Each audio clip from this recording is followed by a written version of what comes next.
పరిశుద్ధ నామంకి స్తోత్రం. మరి పోయిన షాట్లో మనము పరిశుద్ధుల ప్రార్థన గురించి చెప్పుకున్నాము. అసలు మనకు పరిశుద్ధత ఎలా లభించింది అనేది ఇప్పుడు చెప్పుకుందామండి. ఎఫెసీయులు 5:27లో నిర్దోషమైనదిగాను మహిమగల సంఘంగాను ఆయన తన ఎదుట దానిని నిలువబెట్టవలెనని వాక్యముతో ఉదక స్నానము చేత దానిని పవిత్రపరిచి పరిశుద్ధపరచుటకై దాని కొరకు తన్ను తాను అప్పగించుకొనెను.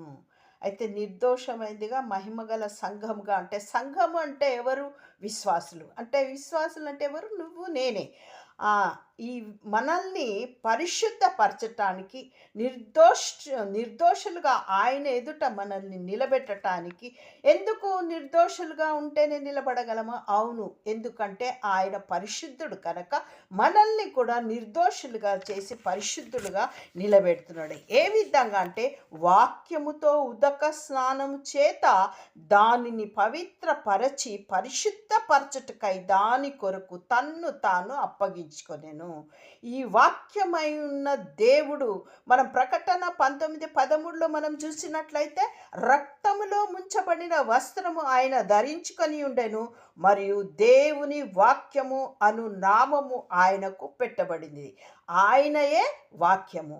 అందుకనే ఆయన మనల్ని పరిశుద్ధపరచడానికి, మనకి ఉదక స్నానం చేయటానికి వాక్యమై ఉన్న దేవుడు ఏం చేశాడంటే సంఘము కొరకు, అంటే మన కొరకు తన్ను తాను అప్పగించుకున్నాడు. దేవునికి స్తోత్రం. ఎందుకొరకు అని అంటే ఎఫెసీ 5:26లో అది కళంకమైనను ముడతైనను అట్టి మరి ఏది అయినను లేకుండా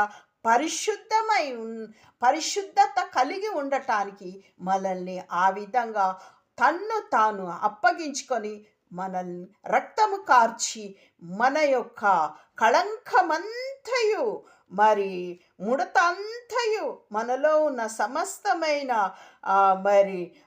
సమస్తమైనటువంటి అపరిశుద్ధతను పరిశుద్ధపరచటానికి ఆయన శిలువలో తన్ను తాను ఏం చేశాడు? బలియాగము చేయడం ద్వారా మనము పరిశుద్ధులము అయినాము.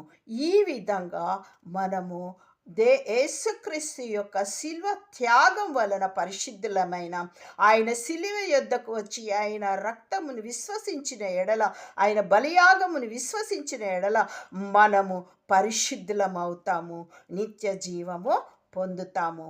ఆయన